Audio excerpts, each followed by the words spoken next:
Hi అండి. Street ఫుడ్‌లో అక్కడక్కడ చల్ల పునుగులు అమ్ముతుంటారు కదా! ఈవినింగ్ స్నాక్ కింద. వాటిని మనం ఇంట్లోనే ఈజీగా తయారు చేసుకోవచ్చు.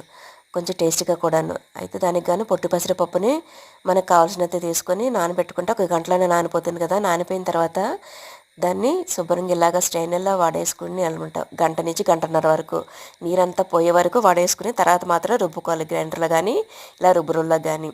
నీరనేది ఇంక యాడ్ చేయకూడదనమాట. లూజ్ అనేది అవ్వకూడదు పిండి మనకి. గట్టిగానే ఉండాలి, మెత్తగానే ఉండాలి పిండి. అయితే దీన్ని మనం డీప్ ఫ్రై చేసుకోవాలి కనుక ఆయిల్ హీట్ చేసుకుందాం. ఈలోపు మనం పిండికి సరిపడా ఉప్పు, ఉల్లిపాయలని వేసుకుని దాన్ని పునుగుల కింద నూనెలో డీప్ ఫ్రై చేసుకుని పక్కన పెట్టుకోవాలండి.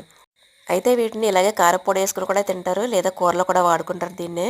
అయితే మనం చల్ల పునుగులు కదా, దీనికోసం మజ్జిగని చిలుక్కుని దాంట్లో సరిపడా ఉప్పు, మనం వేయించి పెట్టుకున్న పునుగులు, పోపు, సన్నగా తరిగిన కొత్తిమీర వేసుకొని చక్కగా ఒక గంట, 2 గంటల తర్వాత సర్వ్ చేసుకుంటే చక్కగా టేస్టీగా చాలా బాగుంటాయండి. ఇవి ఎన్ని తిన్నా